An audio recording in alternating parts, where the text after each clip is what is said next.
Hi there, my name is Steve, and today I want to go over some very basic computer concepts with you, mainly in terms of power supplies, graphics cards, and how you can upgrade them if you want to do some serious gaming.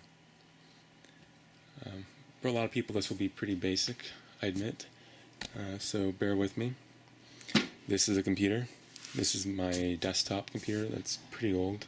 I have a new one, but I'm going to use this one to show you how to upgrade it. The case comes off pretty easily. There's usually two screws in most cases that hold the side panel on. Every case is different, so be careful when opening up your computer. It's probably best to do it when it's off, but I'm going to leave the computer on to show you right now some of the workings inside of it. This thing right here is the CPU. It's actually the heat sink and the fan that's cooling the CPU that's underneath. Underneath that's a chip. These are the RAM modules. Some people call them DIMMs. These particular ones are DDR2, but new computers use DDR3 RAM. So when upgrading your computer with RAM to new RAM, make sure you know what type of RAM your computer has. If you're unsure, you can leave me a comment with your question below, and I will do my best to answer it. This big thing right here is the video card. It has two fans, it takes up two slots, it has some cables coming out the back called auxiliary power cables. A lot of computers that you buy from, let's say, Dell probably will not have a video card like this. It will not be a discrete video card. It will be built into the motherboard, so you won't be able to see it. It might be built into the CPU or built into the motherboard. But any computer over about 800 will probably have a discrete video card. Now, not all of them are going to look like that. Some of them are going to be a lot thinner, like this one. It may not have a fan, it may not have the auxiliary power cables. But generally you can tell it's the power supply or the video card because it has video output connectors on the side of it. Now, if you're going to upgrade your computer to play games, the most important part for most gamers will be the video card.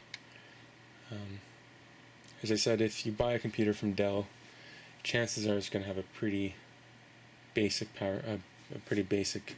video card. Acer, Hewlett Packard, any company you buy a desktop computer from, if you go to Best Buy, will probably have a very cheap video card, if at all. Now, a new video card is going to cost you maybe $100 to $200 for a mainstream video card, and that's generally the price range I recommend.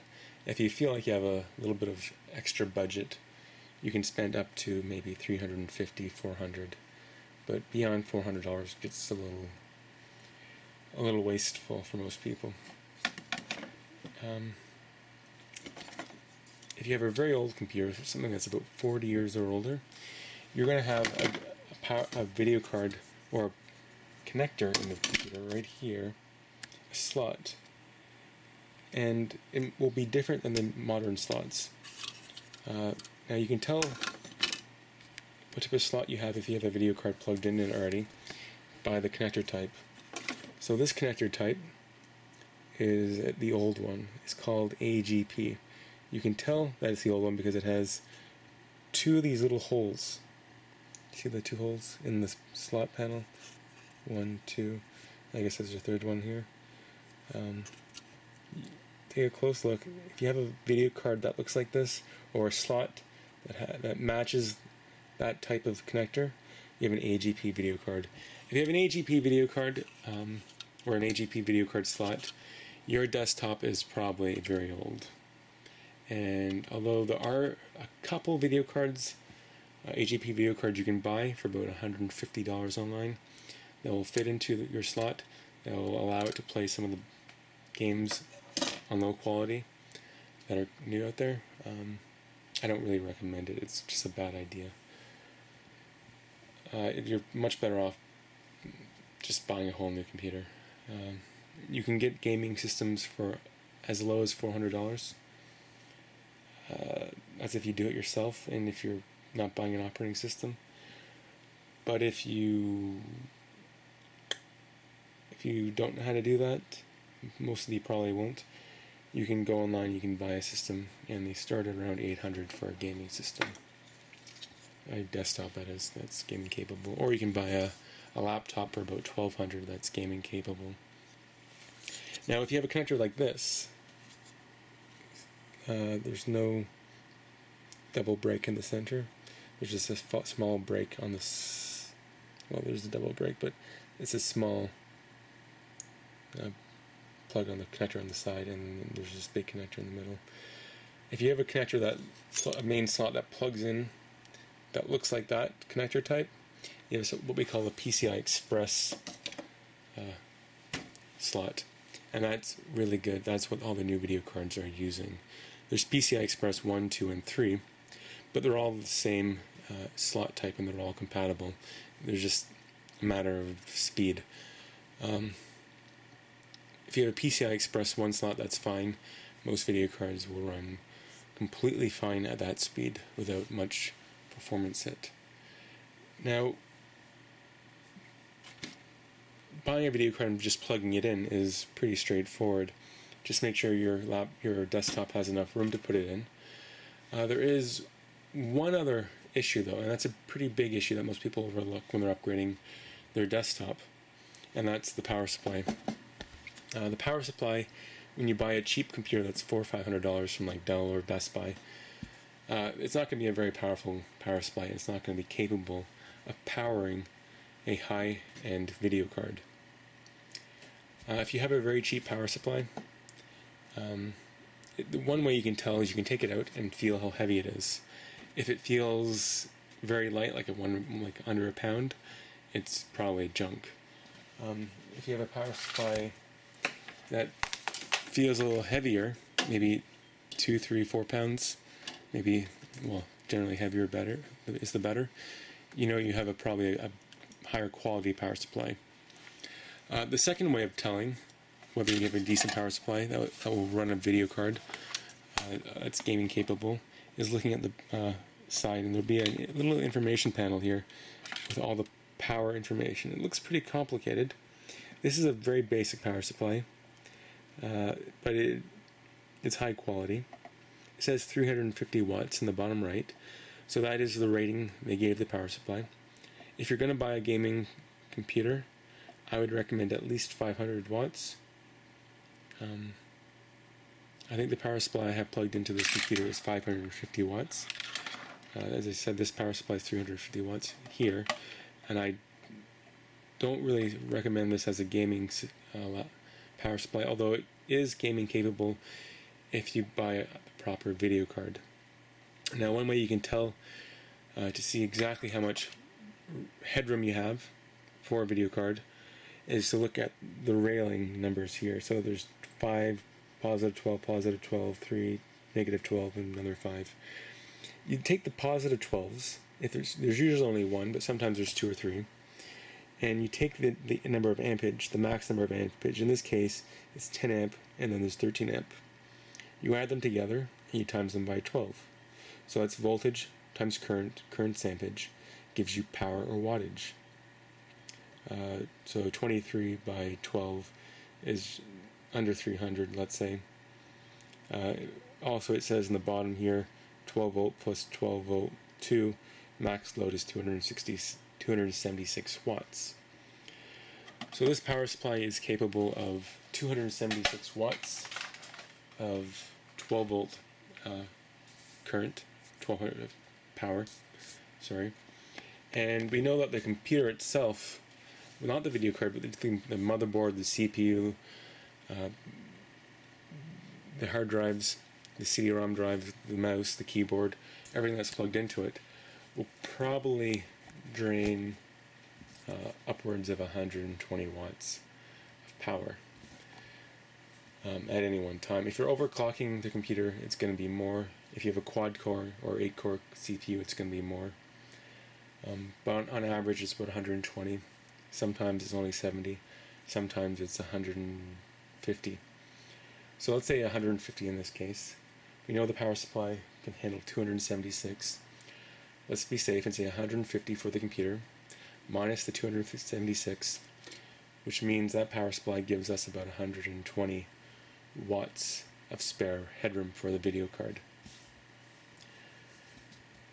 Makes sense. Now we need to find a video card that then meets that specification. If you're using 350 watt power supply, we can have the video card that takes up to 120 watts. Now you can tell just by looking at the video card how much power it will take at the max. This connector right here, the motherboard, can supply the video card with a maximum of 76 watts. Each connector on the side of the power supply, these auxiliary power cables, can give the video card an additional 75 watts. If it's a 6-pin, if it's an 8-pin, it's like 150 watts extra. But so in this case, we look at 75 watts plus 75 watts plus 75 watts. So this video card can take up to 225 watts of power. So that's more power than what we have headroom for if we're using the 350 watt power supply. But it's more than enough headroom if we're using, or it's more than enough power if we're using a 550 watt power supply. So what do you do if you have a 350 watt power supply or a 250 watt power supply and you only have, let's say, 75 watts of power? Well, you buy a video card that simply does not have these auxiliary cables. You just buy one that only has a single slot. An example would be a video card like this. There is no there is no auxiliary power cable, so we know that all the power comes through this connector here. So we know that the maximum power that video card can handle is 75 watts, which is below the 125 or 120 watt headroom allowance we have using a 350 watt power supply. Okay, that's kind of complicated, I know. If that does not make sense, you can go to the site right here. It's by Real Hard Tech X. The address is there. Another thing you can do is just Google power supply requirements for graphics card. It will show you the different connector types, so 6 and 8 pin. Here's an example of what the connector looks like on the video card. That's one way you can tell, as I explained. And another way is to go down here and find the video card that you want to buy.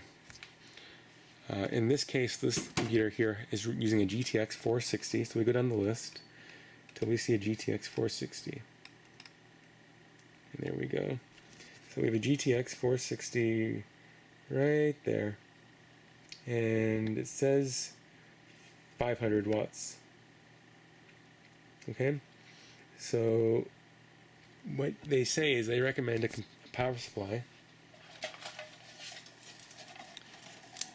that has 500 watts. This is a 300 watt. It's not enough. Now what we can do then is we can look through this list. The higher on the list generally means the newer the power supply. So let's go to the top and let's look for a power supply that requires only 350 watts.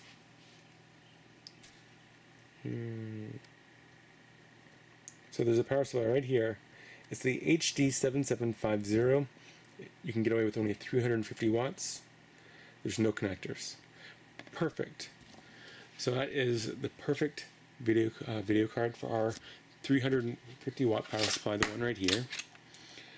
So if you have a very typical power average for a lot of cheap desktops, and so buying the ATI or AMD 7750 Radeon graphics card will be a perfect example. There won't be any connectors, it'll be just plug in and go.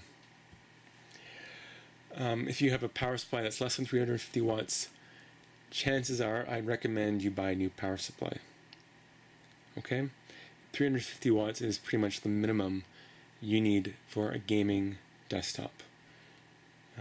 You can get away with 300 sometimes, but there aren't many 300 watt power supplies that are good quality, and chances are they're going to really, kill your system. They're not going to be high quality.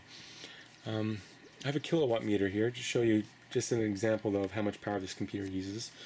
The desktop, after the power conversion from AC to DC, or before the conversion from AC to DC, I mean, is using 71 watts idle. I'm going to turn my video card on to full blast, and I'm using this program called MSI Combustor to punish my video card, make it go at full blast. And as you can see, the wattage from the wall has suddenly jumped up to 350 watts, which is a lot higher than the 276 watts that the 350 watt power supply could really truly handle, and it's even higher than the rated number of 350. Pen's making a little noise. Anyways, so I'm just showing you that the number is not fake. You really do need a powerful power supply. If I had that power supply plugged into this one instead, and I tried to do what I just did, my computer would probably crash, or my power supply would blow up. So I'm going to turn the fan off now. Okay, so really don't push it. Now another thing to mention, if you buy a 500 watt power supply and there's only one 6-pin PCI Express auxiliary power connector, not two. A lot of power supplies will come with this thing called an adapter, power adapter that connects. Oops. This is why I don't want to do it when the computer's on. Okay, it connects from a SATA or an IDE power cable, something that you would power your hard drive or CD-ROM drive with. Most power supplies will come with a lot of these, and it converts it into a 6-pin power cable. It's not really recommended that you do this because there's only 2 wires when the regular one has 3 wires. So there's 3 here with a regular power auxiliary cable, and with this makeshift cord adapter thingy, you only get 2 cables. So technically, you only get 50 watts of additional power, not 75 watts like you should. The main reason why you have these auxiliary power cables, not put all your power through this thing, through the connector, is because if you put 300 watts of power through what they call a trace, or through one of these little tiny pins, you're going to have like a light bulb, and it's just going to get really hot through one of the little wires and essentially burn out, and you can kill your video card, you can kill your motherboard. So that's why they put these auxiliary power cables in, to spread and share the power distribution so you don't get an overload in any way. Now if you don't plug one of these in and you try to turn the computer on, there's a little safeguard. The video card's smart, it just doesn't want people to make that mistake, and so it has a little sensor in this board right here somewhere that says, is there a power cable connected, and is it working? So if you unplug it, the computer will turn off. Even though here's an example, even though there's only 74 watts being drained, and this connector here can easily supply 75 watts, and I'm pretty sure it's only draining 2 or 3 watts. The rest is actually being drained by the CPU. I'm going to do something really stupid. I'm going to show you that if you unplug this cable,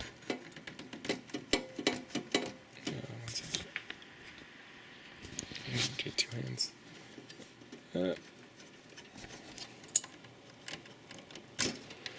Oops. The computer crashes, turns off, bang goes wild. So I unplugged it, as you can see, and the computer turned off and crashed. And the way you fix that is you turn the computer off, of course, and you just plug it back in.